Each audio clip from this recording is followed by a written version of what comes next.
con él. Charlamos, platicamos esta tarde. Ciudadano diputado, ¿cómo te va la vida? ¿Qué tal? ¿Cómo estás? Saludos a ti, autoritario. Muy buenas tardes. Gracias, buena tarde. ¿Por qué se da esta situación? Creo que, bueno, evidentemente hay dos asuntos. Uno, se agarran creo que de lo legal, ¿no? Pero evidentemente parece que en este momento el Congreso trae un trasfondo político en contra del Ejecutivo. ¿Cómo está este asunto, Waldo? Te lo pregunto a ti porque tú hablas directo, no le sacas a los temas, ¿no? Entonces por eso te lo pregunto así abiertamente, para que tú en ese sentido digas, por lo legal es una cosa y lo político está así el panorama. Sí, lo legal no tiene mayor problema. El Congreso es un poder soberano colectivo, ¿verdad? Las mayorías determinan los cambios de las presidencias, y como fue el caso el día de hoy, se subió al pleno, se votó y listo, no hay mayor tema con eso.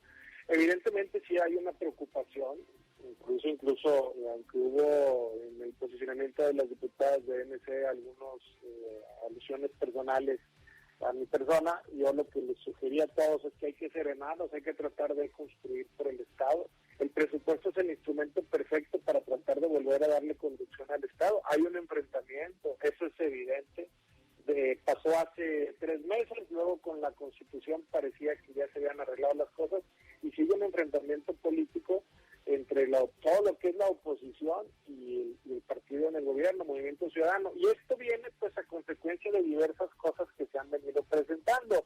Primero, Movimiento Ciudadano hizo una política pública de estar violentando el proceso electoral, llevándose alcaldes, diputados, etcétera, y se empezó a generar una cuestión que lo habíamos mencionado en su momento, pues oye, no es correcto esto que está sucediendo. Luego en el seno del propio Congreso ha habido algunos agravios contra diputados. Ayer le llegó una auditoría a la persona que era la secretaria del Comité de Selección. El propio Partido Movimiento Ciudadano ha tenido visiones discordantes, votan una iniciativa y luego siempre no la apoyan. Entonces ha sido un asunto que cada vez está peor, por eso mi posicionamiento hoy fue muy prudente.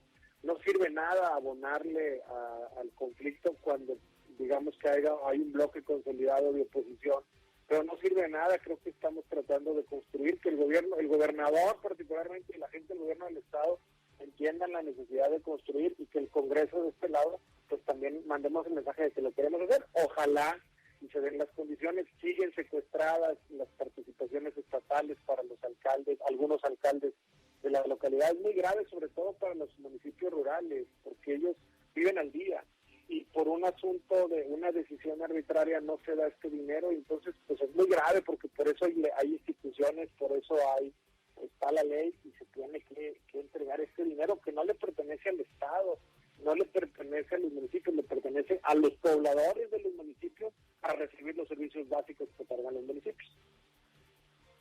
En esta pues pareciera así, efectivamente, que es una disputa ahí entre el legislativo y el ejecutivo, y ya estamos viendo que el Congreso está agarrando o está haciendo valer sus posibilidades, sus cartas. Yo lo vi medio sumiso al Congreso ante las cosas que estaban pasando, lo veía sumiso. Y ahora creo que están jugando sus cartas. ¿A qué se debe que hayan elevado el tono? ¿Tiene algo que ver esta situación de la Fiscalía, la nominación y todo ello, diputado?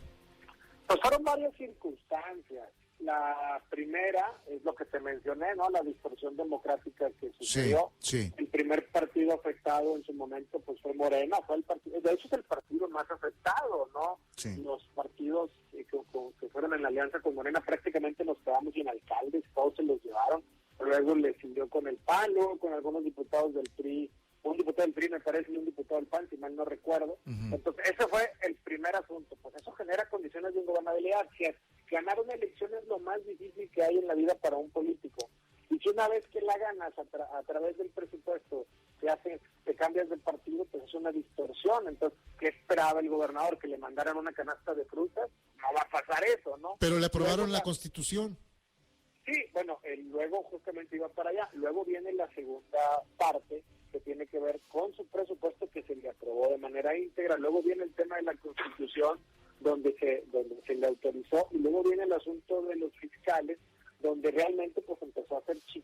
semanas con el proceso de la fiscalía.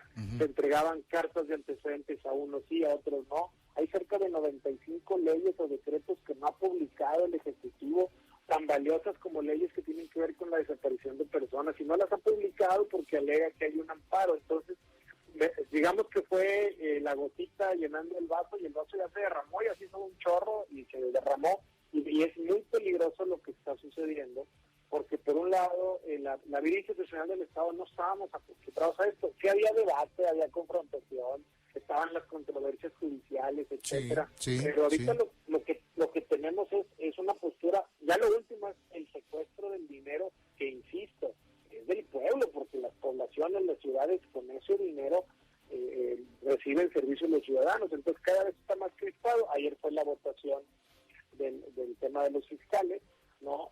Con un resultado que ya es público, y realmente como nunca, lo tengo que decir con toda la responsabilidad del caso, me parece que un gobierno había unido a la oposición en torno a ellos con agravios que se van de lo institucional, y en algunos casos con algunos diputados. Hoy aparecieron mantas de un diputado que no voy a mencionar, por todo el Estado, culpándolo de un asunto de su vida privada. Es delicado y es grave esto, porque creo que ya se rompió un canon de la política, que es el respeto a la familia.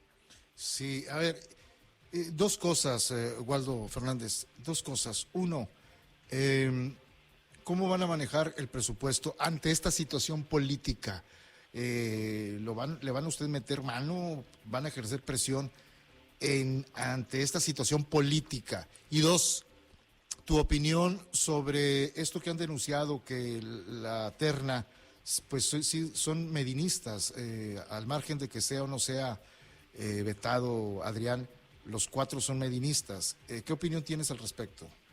Bueno, mira, lo primero es, hoy hablé con el secretario de Finanzas, con el tesorero, le di un mensaje de conciliación, pese a que hay argumentaciones en el pleno fuera de todo contexto. Nadie me puede a mí acusar en este estado de un acto de corrupción. Aún así, traté de serenar los ánimos, de calmar los ánimos.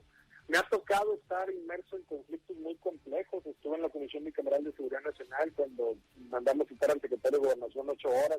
Pues, soy lo bastante, sé entender cuándo es el momento del debate y cuándo es el momento de construir. Hoy es un momento para construir. Pero sí le dije que una condicionante para sentarnos los diputados de la comisión y los coordinadores legislativos de los grupos parlamentarios, pues es el depósito de estos fondos que, insisto, están secuestrados sin ninguna necesidad, y sobre todo sin ningún amparo en la ley. Es ilegal lo que están haciendo. Él tiene mucha disposición, escuchó, vamos a esperar. Está el gobernador, no está aquí, está en Egipto, vamos a ver si se da esta condicionante. Se lo hice de manera respetuosa.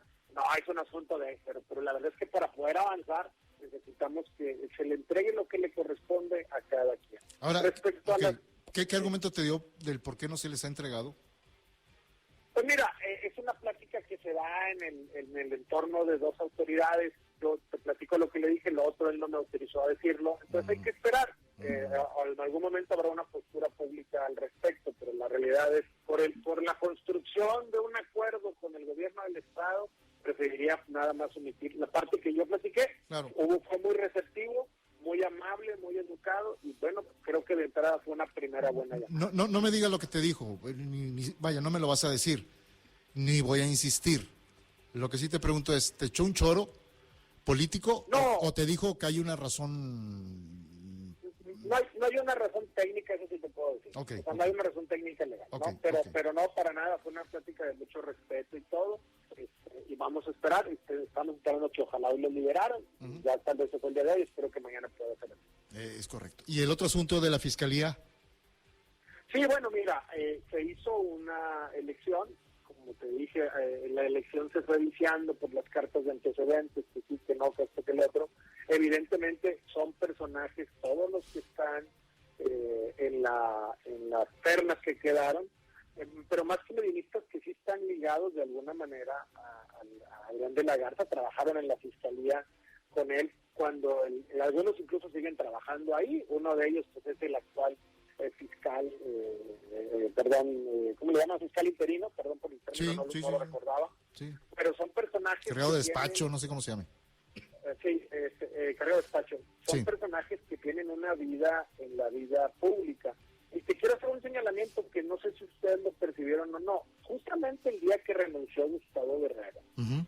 a mí me entrevistaron llegando al Congreso y yo dije que era una lástima la salida de él y que era una pachanga lo que estaba pasando con la Fiscalía, que no había necesidad de adelantar el proceso. Y a mí me preguntaron sobre el caso de Adrián de la Garza. Yo dije, a ver, el proceso está desafiado, pero si a él lo postulan desde ahorita, anticipo que voy a votar por él. ¿Y por qué voté por él? ¿Y por qué lo anticipé? Y ahí lo especifiqué. Ujú. Yo atendí a víctimas de secuestro a través de una asociación civil cuando la época de la inseguridad Sí, más salvaje que hemos tenido en Nuevo León. sí, Él era el procurador, Sí. Víctor Cabrera, el subsecretario actual de gobierno de Samuel García, era el director de la unidad antisecuestros, y Esteban Cantú, que estaba en la terna ahí también, era el comandante en aquel tiempo de esa unidad. Y los casos que me tocó llevar a los familiares de las víctimas, porque obviamente las víctimas estaban secuestradas, todos se resolvieron con éxito.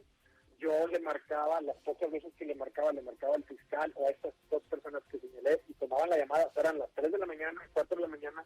Entonces yo dije, yo no puedo negar que los resultados en ese momento fueron producto del trabajo Claro, de Adrián, claro. como de los militares, como de la IP y de muchas otras personas. Claro. Entonces quiero ser muy, muy pertinente en esta situación, porque finalmente en la parte de seguridad, pues, me parece que hizo un trabajo impecable y que hay que reconocérselo, aunque milita en otro partido. Claro. Eso lo hemos señalado y yo particularmente lo he señalado. Creo que es el perfil más idóneo que tenemos, o uno de los más idóneos, o quizá el más idóneo, no sé. Pero el hecho de que denuncien que le estarían entregando la fiscalía a Rodrigo Medina, ¿lo percibes así? O sea, ¿tú también lo ves así? Pues realmente, o sea, la realidad es la siguiente: el pueblo de Nuevo León en la elección pasada escogió la conformación del Congreso, y quienes deciden al fiscal es el Congreso. Si bien hubo una distorsión porque algunos diputados se cambiaron de bancada, nosotros perdimos a 3 compañeros que se cambiaron de la coalición y se fueron para allá, el PAN perdió uno, el PRI perdió otro, etcétera, y hay una representación artificial con eso. La realidad es que el pueblo de Nuevo León escogió esto. Y el otro asunto que hay que entender, que creo que los ciudadanos tienen que tenerlo muy claro, la razón de la creación de la fiscalía autónoma era separarla del gobernador, y por eso el jefe, por decirlo así, del fiscal es el Congreso. Entonces, pues así fue la representación del pueblo de Nuevo León. De todos modos, a nosotros nos iba a tocar en el siguiente año designar un nuevo fiscal, porque se acababa el periodo de Gustavo. Uh-huh. Lo único es que al renunciar él, o obligarlo a renunciar, o lo que haya sucedido, que pasó, pues se generó este problema de manera artificial que no había necesidad, y bueno, pues ahora estamos en esta dinámica. Pero ¿qué sentido tendría poner una persona cercana a Samuel García y haber gastado al menos entre, ¿qué te gusta?, 14, 15 mil millones de pesos que se haya gastado durante todo el ejercicio de los casi 5 años de Gustavo, más el ejercicio del sistema anticorrupción, etcétera? Si íbamos a regresar a darle al fiscal, al gobernador, que acuérdate que la idea es que antes, o sea, había persecución política y todo eso. Con Gustavo Guerrero, lo que sabe cada quien, nunca se habló de un caso de persecución política. Es correcto, es correcto. Bueno, vamos a ver qué es lo que pasa. Entonces, en ese sentido, sí, te concedo toda la razón, como lo planteas. Al final de cuentas, la gente votó por ese Congreso, por esa conformación de ese Congreso, y de ese Congreso emana el fiscal. Entonces, ciertamente, bueno, pues es parte de lo que la misma gente votó. Al margen de que pues se esté ventilando y esté favoreciendo a un grupo, porque no es un candidato X, otro candidato X, otro candidato independiente y otro candidato de otro grupo. Aquí los 4 estarían siendo del mismo grupo, ¿no? O sea, gana porque gana. Sí, evidentemente está consolidada la terna de tal manera, pues que va a quedar uno de esos 4, Uh-huh. pero que los 4 son personajes calificados, han sido reconocidos por su trabajo en el tema de la fiscalía. Sí. Concretamente, en este caso ellos eran Procuración de Justicia, Sí. en un momento anterior. Sí. Por lo menos tenemos, no sé si, bueno, creo que también compartes por tu votación por lo menos no van a llegar a aprender ninguno de los 4. No, todos tienen Mira, es que también hay otra situación que hay que entender y que las personas tienen que entender en el razonamiento del voto, al menos de un servidor. Uh-huh. La situación que hoy prevalece en el Estado es muy diferente a la que asumió Gustavo Guerrero. Uh-huh. Cuando Gustavo Guerrero asume el control de la Fiscalía Autónoma, la delincuencia organizada en el Estado prácticamente estaba reducida a su mínima expresión. Sí. No había ejecuciones, estaba en relativamente calma el Estado. Sí. Hoy tenemos un problema de grupos de la delincuencia organizada operando en el Estado. Ayer mataron a una persona en Revolución, ha habido fines de semana que mueren 5 o 6 personas. Hoy lo que necesitamos es una fiscalía con inteligencia que permita detener a estas bandas en coordinación con la Secretaría de Seguridad Pública del Estado. Ya no es la fiscalía solamente técnica de recibir las denuncias de ciudadanos y encontrar al responsable del fraude o al responsable del robo o del robo de autos. Estamos hablando de un problema grave de delincuencia organizada. Las fuerzas federales, y no, es información pública, no estoy siendo imprudente. Claro. Evidentemente, como diputado, pues yo tengo acceso a cierta información de los ciudadanos, pero lo que estoy diciendo es público.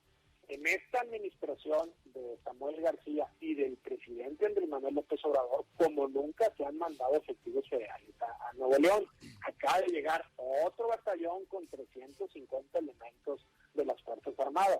Es evidente que se está tratando de hacer un trabajo de contención en el Estado con el tema de la delincuencia organizada. Y por eso el perfil que tenemos de un fiscal tiene que ser un fiscal operativo, obviamente con la parte técnica, pues tiene que cumplir a cabalidad, que es abogado, que sepa el proceso penal, pero el perfil operativo es fundamental, un perfil que tenga inteligencia en las calles, qué está pasando, cómo se mueven las bandas, dónde están los piqueros, dónde están las casas de seguridad, todo eso. Y sí requerimos de personal operativo que ya estuvo en la zona de batalla en el peor momento, y que el resultado está ahí, y que fue un resultado positivo. No solos, aclarando, participó en la ICE y las Fuerzas Armadas, pero fueron importantes ahí. Me queda un minuto, Waldo, te pregunto,